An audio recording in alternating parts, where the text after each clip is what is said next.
नाशिकच्या भोंदूबाबाला पोलिसांनी अटक केली आणि अटक केल्याच्या नंतर न्यायालयाने त्याला पोलीस कोठडी सुनावली. आता सध्या तो पोलीस कोठडीत आहे. पण या व्हिडिओमध्ये आपण नाशिकच्या भोंदूबाबाबद्दलच चर्चा करणार आहोत. सर्वात पहिल्यांदा द रिअल थॉट या युट्यूब चॅनलवरती तुमचं सगळ्यांचं मनापासून स्वागत आहे. अजूनही तुम्ही आपल्या या युट्यूब चॅनलला जर सबस्क्राईब केलं नसेल ना तर लगेच सबस्क्राईब करून टाका, जेणेकरून असेच नवनवीन व्हिडिओ आणि माहिती मी सर्वात पहिल्यांदा तुमच्या समोर घेऊन येईल आणि सर्वात पहिल्यांदा माझे सगळे व्हिडिओ तुमच्यापर्यंत पोहोचतील. यासाठी सबस्क्राईब करून ठेवा आपलं चॅनल द रिअल थॉट. आपण फक्त खरं बोलतो. तर चला मग या व्हिडिओला सुरू करूया.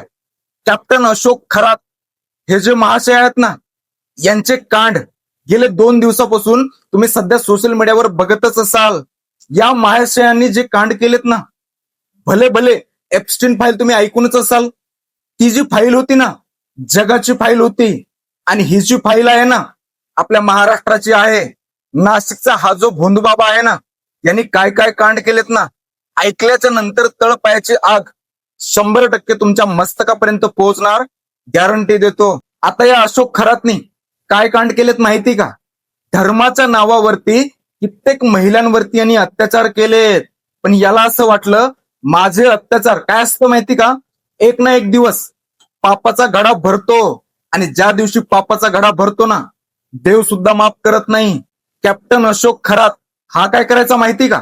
धर्माच्या नावावरती महिलांवरती अत्याचार करायचा. गोड बोलून महिलांना आपल्या जाळ्यामध्ये अडकवायचा. महिलांना काय सांगायचं माहिती का? जर तुम्हाला असं करायचं असेल ना तर तुम्हाला हे करावं लागेल. डायरेक्ट बोलू का?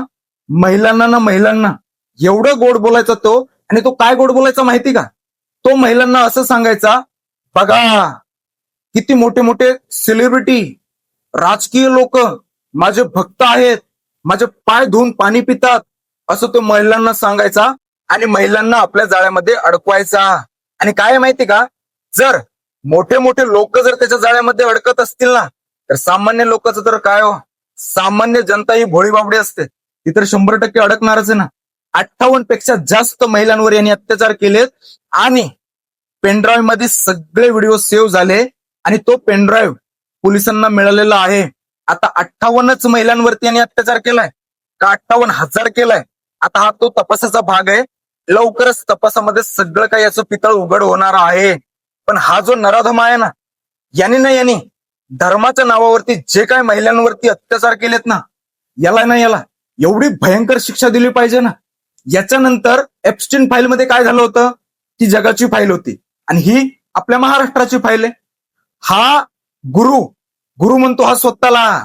हा गुरु नाही, हा भोंदूबाबा आहे. आणि याच भोंदूबाबाच्या जाळ्यामध्ये आपल्या कित्येक महिला अडकल्या. याचं दुर्दैव वाटतं.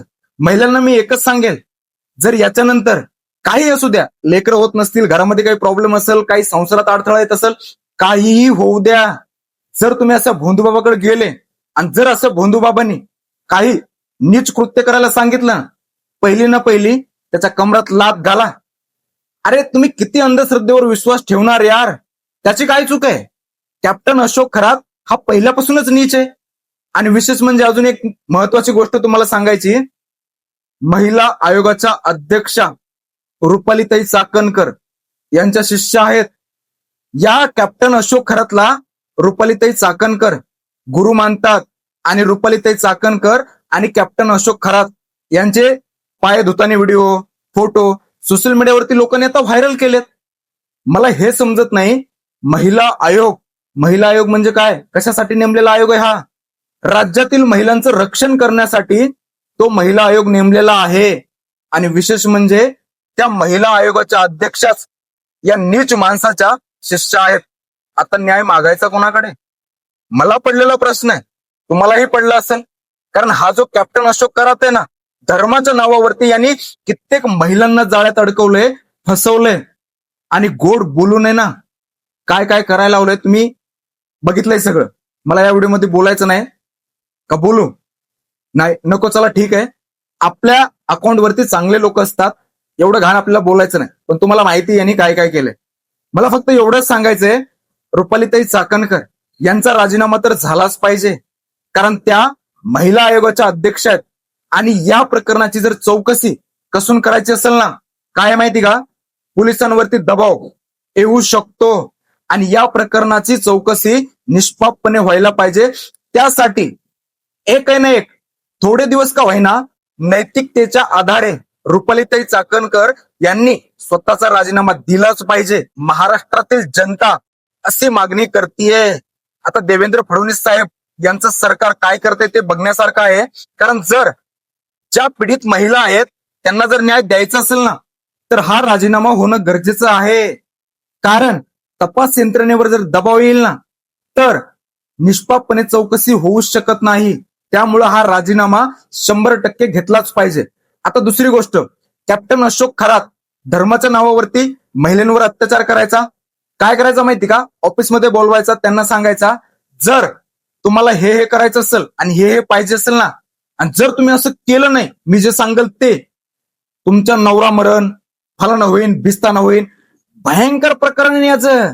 हा जो अशोक खरात आहे ना, 1 वर्षापूर्वी ज्याची घटना आली होती, पण मोठ्या मोठ्या लोकांचा सपोर्ट होता म्हणून हा कुठेतरी तिथं वाचला आणि एका वर्षात नशीब मानलं पाहिजे त्या महिलेचं. ती महिला निर्भीडपणे समोर आली आणि याच्यावर बलात्काराचा गुन्हा दाखल केला. आता राज्यामध्ये अनेक ठिकाणी या हरामखोरावर, या नराधमावर गुन्हे दाखल होत आहेत आणि व्हायलाच पाहिजे.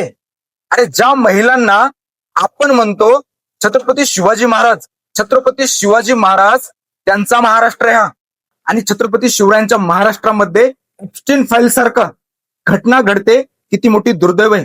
कारण छत्रपती शिवाजी महाराजांनी दुश्मनाच्या आईला सुद्धा आई म्हणलेलं आहे.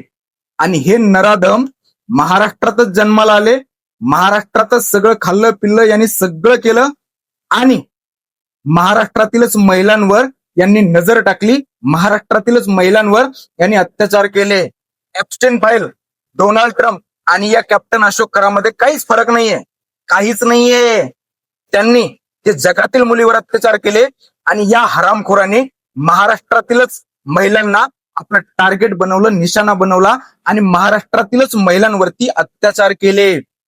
ओरल सेक्स, मी खोटं सांगत नाही. काय माहिती का, हे जे न्यूज चॅनलवाले असतात ना, त्यांच्याकडे सगळे व्हिडिओ येतात, सगळेचे सगळे व्हिडिओ येतात. ते लोक काय करतात माहिती का, बघतात व्हिडिओ, मजा घेतात आणि ज्यावेळेस ते व्हायरल करतात ना चॅनलवरती, त्यांच्या ज्या वेळेस मेन पॉइंट असतो ना, तिथं ते ब्लर करतात, म्हणजे जेणेकरून लोकांना दिसावं नाही. असं असतं न्यूज चॅनलवाल्यांचं. पण खोटं सांगत नाही. अक्षरशः एवढी भयानक परिस्थिती ना सध्या महाराष्ट्रामध्ये, एप्स्टीन फाईल सारखी प्रकरणं आपल्या महाराष्ट्रामध्ये या भोंदूबाबांनी केली आहेत. 58 पेक्षा जास्त महिलांचं शोषण, त्यांच्यावर अत्याचार केलंय. हे फक्त त्या पेनड्राईव्ह मध्ये सापडले. आता तपासामध्ये किती महिलांवरती यांनी अत्याचार केलेत ना, सगळं बाहेर निघायलाच पाहिजे आणि त्या महिलांना न्याय भेटलाच पाहिजे. तरच कुठेतरी आपण असं म्हणू की हा महाराष्ट्र छत्रपती शिवरायांचा आहे. तरच कुठेतरी आपण असं म्हणू हा महाराष्ट्र डॉक्टर बाबासाहेब आंबेडकरांचा आहे. तरच कुठेतरी आपण असं म्हणू, जेव्हा आपण या सगळ्या पीडित महिलांना न्याय देऊ ना, तेव्हा कुठं आपण असं गर्वाने सांगू शकतो हा महाराष्ट्र महामानवांचा आहे आणि साधू संतांचा आहे. एकच सांगेल, हा जो भोंदूबाबा आहे ना, या हरामखोरांनी जे काही प्रकरण केलेत ना, या हरामखोराला, या नीच प्रवृत्तीच्या मानसिकतेला ठेचलंच पाहिजे आणि याला कठोरातील कठोर शिक्षा झालीच पाहिजे. आता एक महत्वाचा प्रश्न मी तुम्हाला विचारतोय, ज्या महिला आयोगाच्या अध्यक्ष आहेत रुपालीताई चाकणकर, त्यांचा राजीनामा झाला पाहिजे का नाही? तुम्ही मला कमेंटमध्ये नक्कीच सांगा, जेणेकरून त्या सगळ्या पीडित महिलांना योग्य तो न्याय 100% भेटेल. बाकी चला, या व्हिडिओमध्ये मला फक्त एवढंच सांगायचं होतं. कारण काय माहिती का, जास्त डीपली जाऊन मी सांगू शकत नाही, कारण ते एवढे घाण कृत्य केलेत ना त्यांनी, एवढे नीचपणाचा कळस आहे. ओरल सेक्स, अरे महिलांना किती भयानक परिस्थितीमध्ये यांनी आपले स्वतःच्या जाळ्यात अडकवले ना, आपण विचार सुद्धा करू शकत नाही. आणि दुर्दैव वाटतं की आपले लोक असल्या भोंदूबाबाच्या जाळ्यामध्ये अडकतात. अरे नाही होऊ द्या लेकर, नाही होऊ द्या, काय संसार मोडायचा मोडू द्या, काही होऊ द्या, पण असल्या भोंदूबाबाचे कशाला तुम्ही सल्ले घेता, मला हे समजतच नाहीये. त्यामुळे चला, आजच्या व्हिडिओमध्ये एवढ्या डीपली जाऊन पण मला सांगता येत नाही, कारण तपासाचा भाग आहे. लवकरच सगळं काही बाहेर येईल. आज या व्हिडिओमध्ये मी तुमची रजा घेतो. व्हिडिओ कसा वाटला माहिती कशी वाटली नक्कीच मला कमेंट करा, लाईक करा आणि पुन्हा एकदा सांगतो आणि हक्काने सांगतोय, आपल्या या द रिअल थॉट या युट्यूब चॅनलला सबस्क्राईब नक्की करा. जय शिवराय.